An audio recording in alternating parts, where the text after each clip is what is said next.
Rajamouli cinema కోసం ready అవుతున్నారు మహేష్ బాబు. ఇప్పుడు ఆయన దృష్టి అంతా దానిపైనే ఉంది. మహేష్ బాబు వాయిస్ ఇచ్చిన ముఫాసా అనే యానిమల్ సినిమా ఈ వారం వస్తోంది. కనీసం ఆ సినిమా కోసం ఓ వీడియో బయటని ఇవ్వలేదు మహేష్ బాబు. ఏదో పోస్టర్ లాంచ్ ఉంటే నమ్రత వెళ్ళారు, కానీ మహేష్ మాత్రం తన లుక్ని బయటకు చూపించలేదు. అంత జాగ్రత్తగా తన సినిమా పనిలో ఉన్నారు సూపర్ స్టార్. అలాంటి మహేష్ బాబు మీద ఇప్పుడు న్యూస్ ఛానల్ వింత ప్రచారం చేస్తోంది. మహేష్ బాబు అభిమానులని ఆయన పిఆర్ టీం వైసీపీ వైపు మళ్లిస్తోందని ఆ న్యూస్ ఛానల్ ఆరోపణ. దీనికి సంబంధించిన ఆధారాలు వారి దగ్గర ఏమి ఉన్నాయో కానీ ప్రముఖ న్యూస్ ఛానల్ ఎక్స్ హ్యాండిల్లో ఈ వార్త రావడం మహేష్ బాబు ఫ్యాన్స్కి విస్మయాన్ని గురిచేసింది.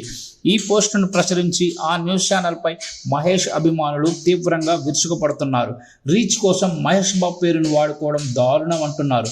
రాజకీయాలతో సంబంధం లేని మహేష్ బాబు ఆయన ఫ్యాన్స్ని ఇందులోకి ఎందుకు లాగుతున్నారని ప్రశ్నిస్తున్నారు.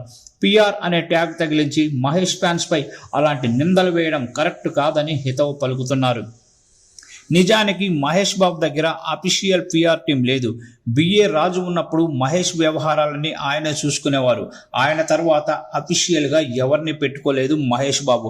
ఆయన సినిమా చేసినప్పుడు ఆ నిర్మాత నుంచి వచ్చిన పిఆర్ టీమే సినిమా పూర్తయిన వరకు ఏమైనా అఫీషియల్ అప్డేట్స్ ఇస్తుంది.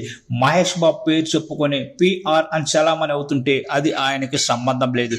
కొన్ని రోజుల క్రితం ఓ పత్రిక editor come journalist mega PRO అనే ట్యాగ్తో చలామణి అయ్యేవారు. ఆ ట్యాగ్తోనే ఓ పెద్ద ఈవెంట్ చేసి అట్లా ఫ్లాప్ అయ్యారు. ఆయన వైఫల్యం మెగా ట్యాగ్కి కూడా చుట్టుకుంది. దీంతో అల్లు అరవింద్ మాకు ఎవరు పిఆర్ఓ లేరని క్లారిటీ ఇచ్చారు. అక్కడితో ఆ వ్యవహారం ఆగింది. ఇప్పుడు కూడా మహేష్ పిఆర్ టీం అంటూ హడావిడి జరుగుతోంది. దీనికి మహేష్ బాబు వైపు నుంచి చెక్ పడుతుందో లేదో చూడాలి.